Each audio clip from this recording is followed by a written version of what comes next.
룻기 1장 하겠습니다. 지난 시간에 우리 룻기 총론했어요. 룻기는 4장으로 되어 있어요. 그래서 하루에 한 장씩 할 겁니다. 재미있는 스토리예요. 이렇게 재미있게 엮어가는 하나 얘기, 그게 룻기 외에 별로 찾아보기 어려워요. 룻기는 그런 면에서 일단 재미가 있습니다. 그런 가운데서 그 하나님의 축복을 받은 사람이 무엇 때문일까 하는 것을 아주 쉽게 찾아낼 수가 있어요. 여러분, 사실 나오미가 시작되어지는 인물이에요. 나오미가. 근데 나오미기라고 하지 않았고 며느리 룻기라고 하는 이유가 있는가? 지난 총론 때 마지막 부분에 우리가 공부했잖아요. 예수님의 조상 가운데서 여인이 몇 사람 소개되는데 그 가운데 이 룻이 들어가 있다고. 하나님은 왜 이 룻을 그렇게 귀한 인물로 인정하시고 점 찍어서 이렇게 룻의 얘기를 성경으로 만들어 주셨는지, 이게 이 의미를 찾는 것이 중요한 거예요. 가장 중요한 건 왜 나오미기라고 안 하고 룻기라고 했는지를 우리가 오늘 이제 발견하게 돼요. 자, 보겠습니다. 제목을 나오미가 베들레헴에 돌아옵니다. 나오미가 베들레헴으로 이제 돌아오게 되는데, 자, 1절 이스라엘 민족의 배경. 이스라엘 민족의 배경이 왜 나오미가 모압 지방으로 갔을까? 그 배경이 있어요. 사사기 시대 때 가르치고 1번. 사사 시대에 이스라엘의 흉년이 들어 베들레헴에 사는 엘리멜렉이 아내와 두 아들을 데리고 모압 지방으로 이주하여 살았습니다.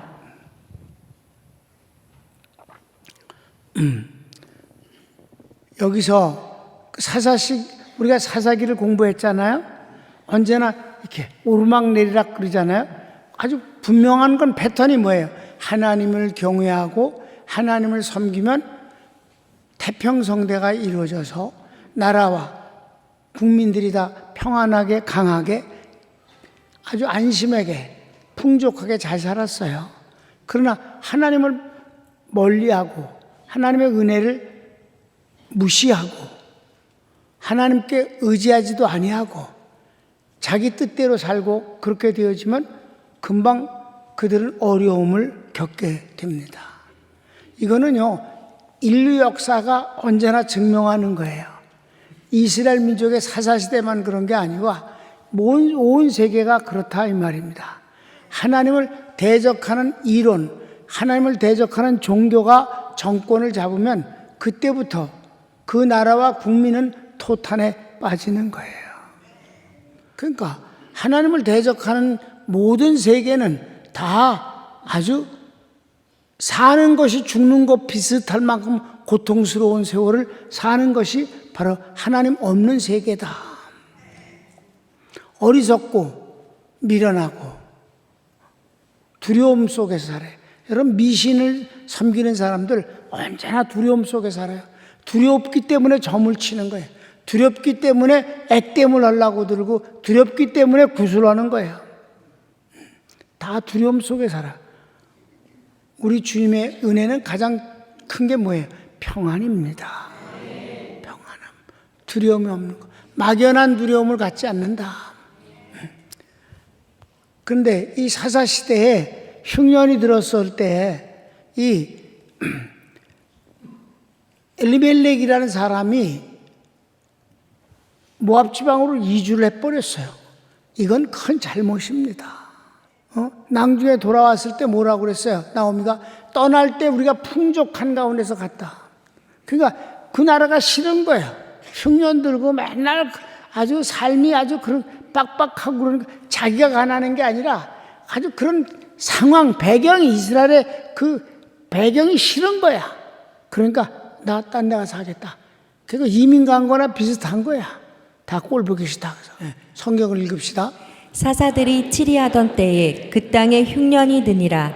유다 베들레헴의 한 사람이 그의 아내와 두 아들을 데리고 모압 지방에 가서 거류하였는데 그 사람의 이름은 엘리멜렉이요 그의 아내의 이름은 나오미요 그의 두 아들의 이름은 말론과 기럐이니 유다 베들레헴 에브라 사람들이더라. 그들이 모압 지방에 들어가서 거기 살더니 2번 엘리멜렉이 죽고 나오미의 두 아들이 모압 여자들을 아내로 맞이합니다. 첫째 말론의 아내는 오르바요, 둘째 기럐의 아내는 룻입니다. 3절 4절을 읽겠습니다. 나오미의 남편 엘리멜렉이 죽고 나오미와 그의 두 아들이 남았으며 그들은 모압 여자 중에서 그들의 아내를 맞이하였는데 하나의 이름은 오르바요, 하나의 이름은 룻이더라. 그들이 거기에 거주한 지 10년쯤에 여기서 하나님은 왜 그 이방 여인을 아내로 삼지 말라고 하셨습니다. 여기서도 나오미가 남편이 죽었으면 깨달으면서 돌아가는 것이 낫지 않았을까. 근데 그냥 남편이 죽은데 그대로 있으면서 두 아들을 이방 여인을 맞이해서 며느리를 삼았다. 나오미는 신앙이 별로다 하는 걸 알게 돼요. 그래서 3번 10년을 살았을 때 두 아들이 죽었습니다. 나오미가 여호와께서 이스라엘에 축복하셨다는 소식을 듣고 고향으로 돌아오려 할 때 두 며느리에게 남편이 죽었으니 나를 따라 외국에 가지 말고 친정에 가도록 권유합니다. 자, 성경을 읽겠습니다. 말론과 기럐 두 사람이 다 죽고 그 여인은 두 아들과 남편의 뒤에 남았더라. 그 여인이 모압 지방에서 여호와께서 자기 백성을 돌보시사 그들에게 양식을 주셨다 함을 듣고 이에 두 며느리와 함께 일어나 모압 지방에서 돌아오려 하여 있던 곳에서 나오고 두 며느리도 그와 함께하여 유다 땅으로 돌아오려고 길을 가다가 나오미가 두 며느리에게 이르되 너희는 각기 너희 어머니의 집으로 돌아가라. 너희가 죽은 자들과 나를 선대한 것 같이 여호와께서 너희를 선대하시기를 원하며. 그래서 소식이 들렸더니 이스라엘이 잘 살게 됐다는 거예요. 그러니까 또 돌아가는 거예요. 잘 살게 됐다는 소식 때문에 가는 거지. 하나님 때문에 가야 되지. 신앙 때문에 가야 되지 않겠어, 그지? 그러니까 여기서 하나님을 떠나서 살아서 얻은 것이 뭐예요? 남편 죽고 두 아들 죽었잖아. 며느리가 그러니까 셋의 과부만 있었는데 무슨 의미가 있겠어요? 그러니까 그저 이스라엘 잘 산다 그러니까 나 돌아가겠다. 너희들은 친정으로 가거라. 그랬어요. 이 큰 2번 룻이 나오미와 함께 살 것을 결심하고 따릅니다. 여기서 이제 룻이라는 주인공이 나타납니다. 자, 가로치기 1번. 나오미의 권유에도 두 며느리는 나오미와 함께 가겠다고 하나 나오미는 저들이 재혼하여 행복하게 살라고 강권합니다. 여기서 이제 우리가 그 유대교의 그 전통적인 것, 그 결혼을 했으면 대를 이어야 되는 것이 가장 중요하다는 것. 그렇죠? 근데 누구하고 이을까요? 시동생하고 이어야 되잖아요. 그런데 나오미가 여기서 말해, 내가 나이도 늙었거니와 내가 시집가서 자식을 낳아서 걔가 언제 자라서 너희 남편이 되겠느냐. 그럴 수 없다. 그러니까 너희들이 친정 가서 이제 재혼해서 행복하게 살아라 하는 말을 이제 강권합니다. 성경을 읽읍시다. 여호와께서 너희에게 허락하사 각기 남편의 집에서 위로를 받게 하시기를 원하노라 하고 그들에게 입맞춤에 그들이 소리를 높여 울며 나오미에게 이르되 아니니이다 우리는 어머니와 함께 어머니의 백성에게로 돌아가겠나이다 하는지라. 나오미가 이르되 내 딸들아 돌아가라. 너희가 어찌 나와 함께 가려느냐. 내 태중에 너희의 남편들 아들들이 아직 있느냐. 내 딸들아 되돌아가라. 나는 늙었으니 남편을 두지 못할지라. 가령 내가 소망이 있다고 말한다든지 오늘 밤에 남편을 두어 아들들을 낳는다 하더라도 너희가 어찌 그들이 자라기를 기다리겠으며 어찌 남편 없이 지내겠다고 결심하겠느냐. 내 딸들아 그렇지 아니하니라. 여호와의 손이 나를 치셨으므로 나는 너희로 말미암아 더욱 마음이 아프도다 하매. 그랬습니다. 뭐 어려운 말이 아니에요. 그러니까 이제 드디어 어떻게 돼? 2번. 이에 오르바는 작별하여 떠나고 룻은 나오미를 따르겠다 하니 나오미가 만류할 때 그녀의 진실된 각오를 여호와에 대한 믿음으로 고백합니다. 나오미가 수락합니다. 네. 여기서 나오미는 그저 인정적으로 인사로다 어쩔 수 없이 뭐 그렇게 해서 따라가겠다는 게 아니라 하나님을 믿는 믿음을 인해서 이런 결심을 하게 됐다는 것을 아주 강조한다 이 말입니다. 그러니까 나오미가 그것 때문에 허락을 하는 거예요. 더 이상 하나님을 인하여서 그렇게 하겠다니까 내가 말릴 수 없다는 그런 것으로 수락을 하는 거죠. 자, 14절부터 18절까지.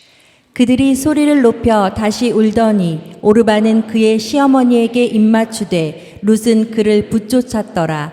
나오미가 또 이르되 보라 내 동서는 그의 백성과 그의 신들에게로 돌아가나니 너도 너의 동서를 따라 돌아가라 하니 룻이 이르되 내게 어머니를 떠나며 어머니를 따르지 말고 돌아가라 강권하지 마옵소서. 어머니께서 가시는 곳에 나도 가고 어머니께서 머무시는 곳에서 나도 머물겠나이다.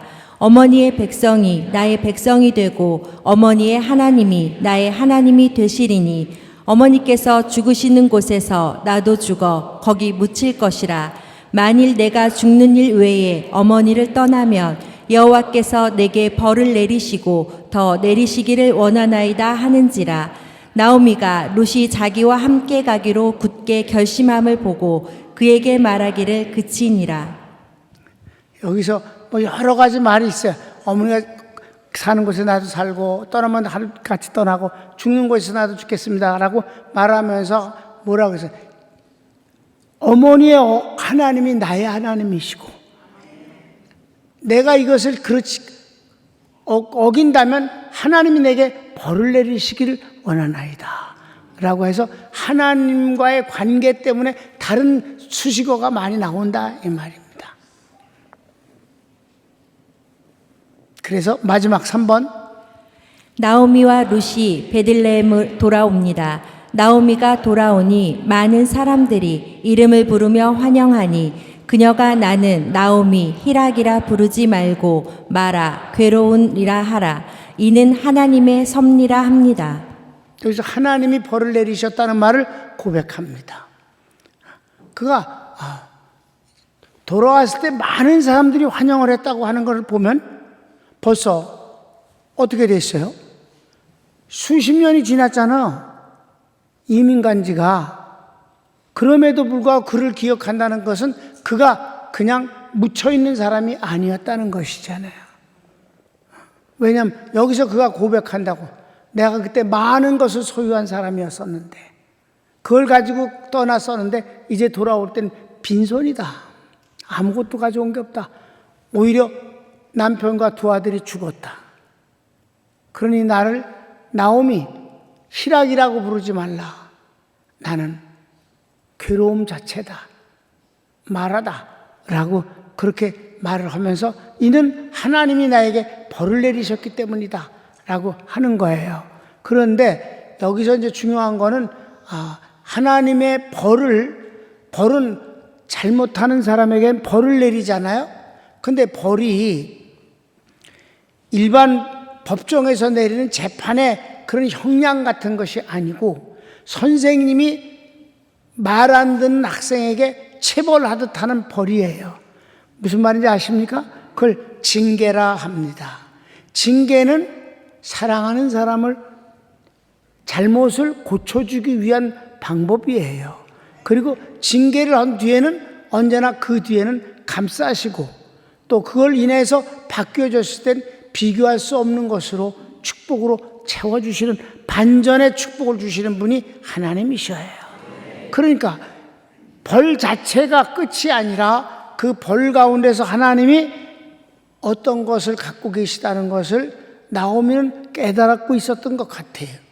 자, 성경을 봅시다. 이에 그 두 사람이 베들레헴까지 갔더라. 베들레헴에 이를 때에 온 성읍이 그들로 말미암아 떠들며 이르기를 이가 나오미냐 하는지라. 나오미가 그들에게 이르되 나를 나오미라 부르지 말고 나를 마라라 부르라. 이는 전능자가 나를 심히 괴롭게 하셨음이니라. 내가 풍족하게 나갔더니 여호와께서 내게 비어 돌아오게 하셨느니라. 여호와께서 나를 징벌하셨고 전능자가 나를 괴롭게 하셨거늘 너희가 어찌 나를 나오미라 부르느냐 하니라. 나오미가 모압 지방에서 그의 며느리 모압 여인 룻과 함께 돌아왔는데 그들이 보리 추수 시작할 때에 베들레헴에 이르렀더라. 아멘. 그래요. 여기 나오미가 고백하는 걸 보면 저는 가난해서 간 것이 아니에요. 먹을 것이 없어서 간 게 아니에요. 그냥 그 사사시대 때 그 가난하게 사는 그 나라가 싫고 그런 환경이 싫었던 거예요. 모압은 그냥 풍족하게 살았으니까. 그래서 이민을 간 거예요. 그것은 절대 택한 민족으로서의 할 일이 아니잖아요. 그러니까 그는 다 가졌던 것을 물질만 잃은 게 아니라 더 소중한 생명들을 자기가 가장 소중한 생명 남편과 두 아들을 잃었어요. 이거 하나님의 벌이라 그랬습니다. 그런데 아까도 얘기했듯이 그러면 그가 이렇게 돌아왔을 때 그 나오미에 대해서 관심이 많은 거예요. 사람들이. 야, 나오미가 돌아왔대. 근데 다 그냥 남편도 두 아들이 다 죽어버렸대네. 뭐 이러면서 많은 얘기거리가 되어졌단 말이에요. 환영하는 사람도 있고 수군거리고.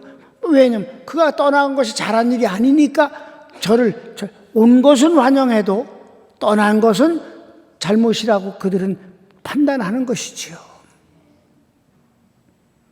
그리고 그가 그렇게 비참하게 된 것을 본인도 고백을 했거니와 사람들도 그렇게 여기고 있었다 이 말입니다. 그런데 이제 2장부터 시작되어지는 아주 드라마틱한 그런 재미있는 내용은 룻이 이제 주인공이 돼. 나오미는 조연으로 여기 1장은 나오미가 주인공이에요. 근데 2장부터 4장까지는 룻이 주인공이 된다 이 말이죠. 그리고 영원한 주인공이 되는 거지요. 여러분 이 룻기는요, 룻 때문에 나오미도 부끄러움을 씻었지. 룻 자신은 두말할 것도 없고. 그럼 룻이 뭐 때문일까? 그는 하나님만을 경외했다. 하나님을 선택하기 위해서 다른 것을 다 버렸어요. 자, 나오미와 그 부부는 자식 두 놈은 환경을 위해서 하나님을 버렸어요. 그랬더니 모든 걸 잃었어요. 나오미는 하나님을 선택하기 위해서 모든 가능성을 다 버렸어요. 재혼의 가능성, 친정집에 가서 또 언어가 같은 민족끼리 사는 것을 다 포기하고 나오미에게 무슨 고향에 가면 묻어둔 유산이 있는 것도 아니고 땅이 있는 것도 아니고 말이야. 그가 다 정리해 갖고 갔는데 그 많은 것을 가져갔다는 뜻은 털어 갖고 갔다는 뜻이에요. 정리해서. 근데 이 아무것도 없는 전혀 가능성이 없는 며느리 하나, 박복한 며느리 하나를 데려두고 그리고 따라왔단 말이에요. 그런데 룻이 예수님의 조상이 되지 않았느냐. 다윗의 증조 할머니가 됐으니까. 이것이 바로 여러분 하나님을 믿는 사람에게 어떤 환경적으로 어려운 것으로 끝나는 게 아니라 반전의 복을 주시는 분이 아니겠느냐. 그래서 욥기를 내가 여러분에게 소개하는 거예요. 욥이 얼마나 어려웠었어요. 좋았었지. 가장 어려웠지. 그래서 마누라가 욕을 하면서 도망가 버렸잖아. 어이구 이 인간 좀 봐. 저 흔디난 거, 저 징그러운 거, 저 진물이 질질 나는 거, 개가 핥는데 여기도 핥아라 저기도 이렇게 탁 죽어라. 하나님이나 욕을 하고 죽어.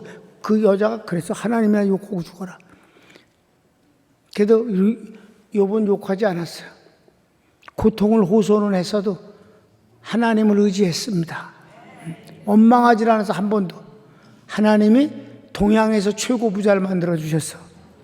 그리고 미스 오리엔트 딸들이 다 동양에서 가장 예뻤다 그랬어, 성경에. 반전의 기쁨이 있는 거야, 예수님을 믿으면. 하나님은 그걸 하실 수 있는 분이에요. 자, 성경을 읽을까요? 볼지어다 하나님께 징계받는 자에게는 복이 있나니 그런즉 너는 전능자의 징계를 업신여기지 말지니라. 하나님은 아프게 하시다가 싸매시며 상하게 하시다가 그의 손으로 고치시나니. 아멘. 심판은 끝이에요. 근데 우리는 뭐라 그랬어요? 내 말을 듣고 나 보내신 이 하나님을 믿는 자는 영생을 얻었고 심판에 이르지 아니하나니 사망에서 생명으로 옮기웠느니라. 그러니까 우리는 심판을 받지 않아요. 그럼 우리는 하나님께 뭘 받을까? 야단을 맞을 줄 알아요. 야단을 맞아. 징계를 받을 수가 있습니다. 아셨습니까? 그러니까 그것은 오히려 잘 되게 하시기 위한 하나님의 과정이다. 채찍이다. 그 때리시고는 싸매주시고 그러시는 분이시다. 그러니까 반전의 복을 우리는 기대하는 것이 크리스찬이에요. 여기 나오미가 룻이 아니었다면 그가 어떻게 살았겠어? 그냥 그렇게 거지같이 살다가 죽었겠지. 왜? 룻이 2장에 가보면 여기 보리를 추수하는 때라고 그랬잖아? 추수할 때 추수꾼들 뒤를 쫓아다니면 떨어져 있는 이삭을 주워가게 내버려둬요. 그 이삭을 주워갖고 시어머니한테 가서 그걸 집에서 탈곡을 해서 그걸로 밥을 해 먹고 살았어. 그렇게 가난하게 시작해서 반전의 복이 없었으면 그리고 이 평생을 살다 죽었겠지. 거기다 또 병까지 걸려서 봐. 그런데 우리 하나님은 믿는 성도들에게 반전의 복을 주신다. 손을 모으세요. 사랑하는 주님, 재미있는 룻기를 공부합니다. 남의 인생이 험악하고 힘들고 그런 걸 우리는 객관적으로 구경을 하게 됩니다. 그런데 바로 그 사람 삶의 현장을 들어가 보면 원인이 어디에 있는가가 명확하게 나옵니다. 하나님 제일 우선 중심주의로 살면은 그런 일은 없습니다. 더 좋은 것을 위해서 시련은 있고 훈련은 있을지언정 절대로 하나님은 하나님의 자녀를 고통의 나락에다 집어던지지 않습니다. 또 힘든 훈련이 있은 뒤에는 반드시 훈련의 대가가 영광을 따르게 만들어 주십니다. 주님의 이름으로 축복합니다.